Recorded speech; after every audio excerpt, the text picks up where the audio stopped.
Good morning, students. Welcome to the social science class. Hope you all are good and safe in the home. Students, in today's class, I'm going to teach you from civics. The topic is how the state government works. I repeat, the topic is how the state government works.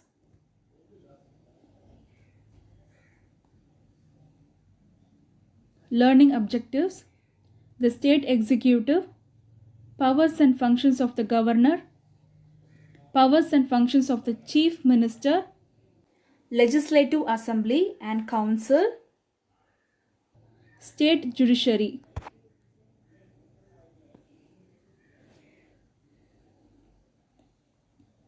Synopsis: Introduction, the governor, qualification of governor, powers and functions of governor, chief minister, powers and functions of chief minister, the legislature, legislative council, legislative assembly, the state and council of the ministers, judge qualification, powers and functions of the High Court.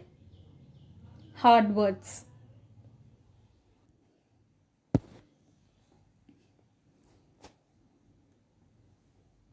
Introduction. Students, in our country there are two sets of government, and they are central government and state government. And in India, the state legislature consists of the governor and one or two houses. The upper house is called the Legislative Council, while the lower house is called the Legislative Assembly.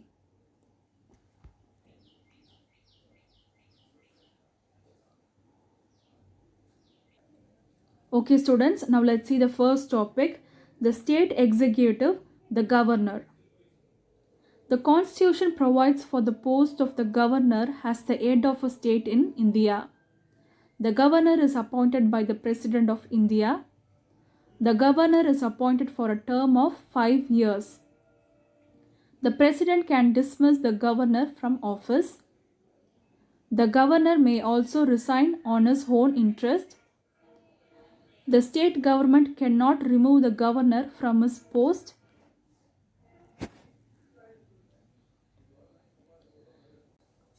Qualification for the post of governor. First, you must be the citizen of India and should above the age of 35 and should not be a member of the parliament, that is MP, or the state legislature, that is MLA, and he should not hold any office of profit.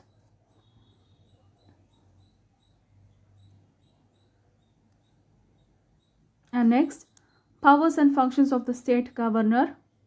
The governor is the chief executive in a state.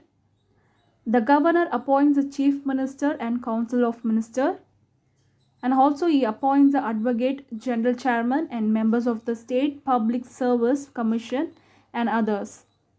According to the article 356, the president imposes emergency in a state based on the governor report. The governor also acts as a chancellor of state universities. The governor recommends the annual budget passed by the legislature. So children, that's all about governor, qualification of governor, and powers and functions of the state governor.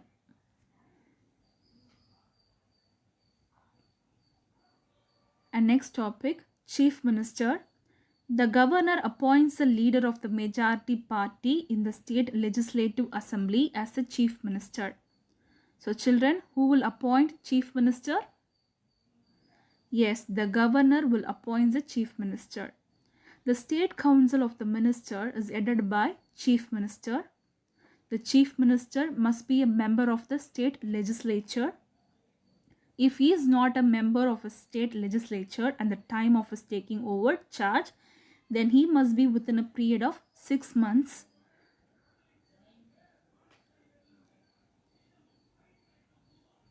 And next, powers and functions of the chief minister.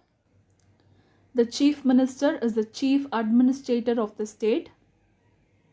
All major decisions of the state government are taken under his leadership. The Chief Minister plays an important role in the formation of the Council of Ministers. On the advice of the Chief Minister, the Governor appoints the other ministers. The Chief Minister supervises the activities of different ministers and advises them accordingly. And he plays an important role in making policies of the state government. And he plays an important role in making higher appointments of the state government. Okay, children, that's all about Chief Minister and powers and functions of the Chief Minister.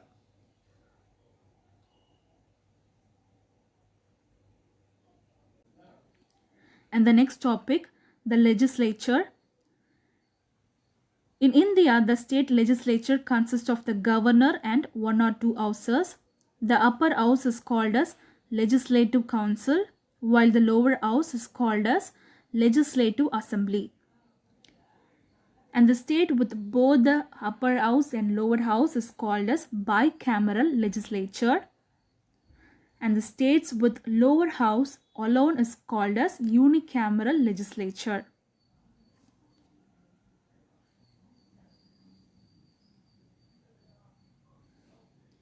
And next, Legislative Council. The total strength of the Legislative Council must not be less than 40. The members of the Legislative Council are elected indirectly, and 1/3 of its members are elected by the local government bodies like the district panchayat and municipalities.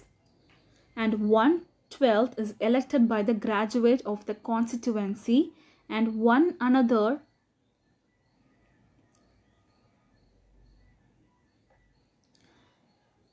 and 1/3 of its members are elected by the local government bodies like the direct panchayat and municipalities.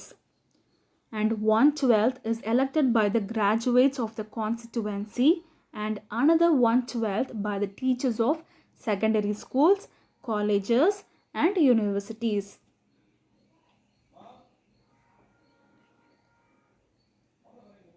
The Legislative Council is a permanent house, and 1/3 of its members retire every 2 years, and elections are held to fill the vacant seats. The members are elected for a term of 6 years. To be a member of the Legislative Council, one must be a citizen of India and should have completed 30 years of age. And he cannot be a member of the Legislative Assembly or either of the houses of the Parliament.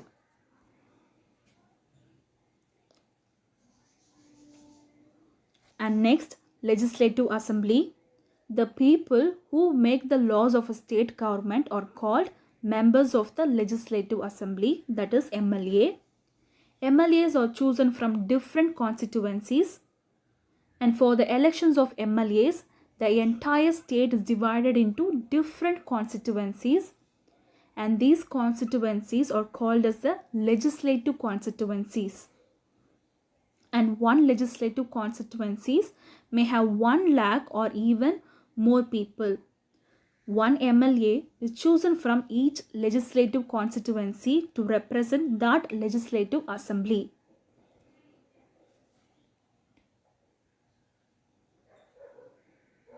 And next, the State Council of Ministers.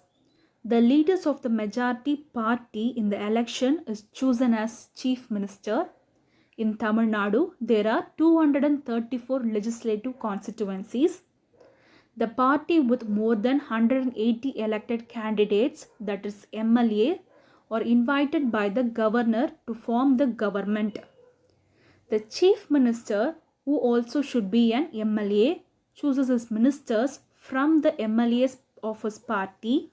Ministers for various departments headed by the Chief Minister is called as the state government.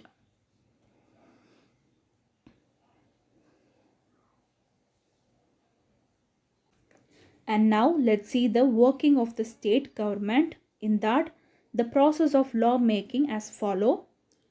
A bill is presented in the Legislative Assembly. Debates and discussion take place on it. Changes can be made in the bill. If more than half of the MLAs vote in favor of the bill, it is said to be passed. The bill needs to get assent of the governor to become an act. And that's how the bill become an act.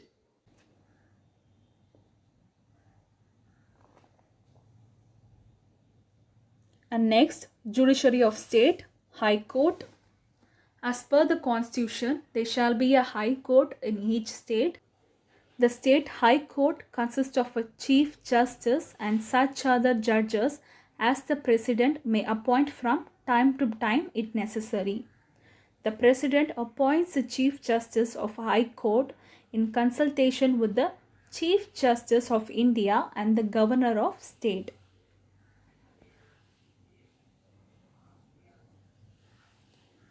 And next, a judge of high court must have the following qualification. First, he must be a citizen of India. And second, he must have at least 10 years experience as head of the judicial office in the territory of India. And third, he must have at least 10 years experience as an advocate in one or more high courts. A judge of high court holds the office until he completes the age of 62 years.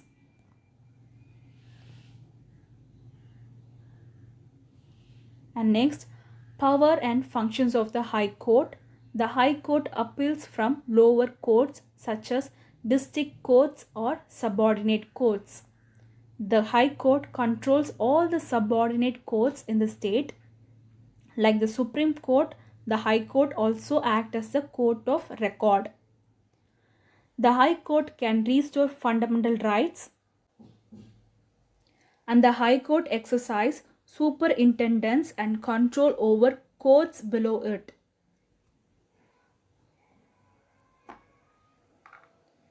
And next, hard words.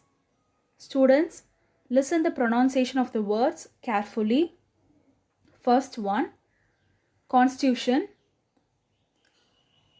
jurisdiction, legislature, judiciary, bicameral legislature,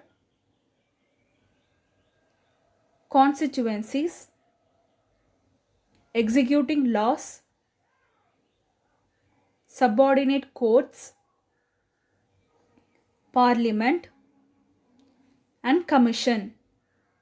Okay students, I hope you all understood this lesson. Thank you.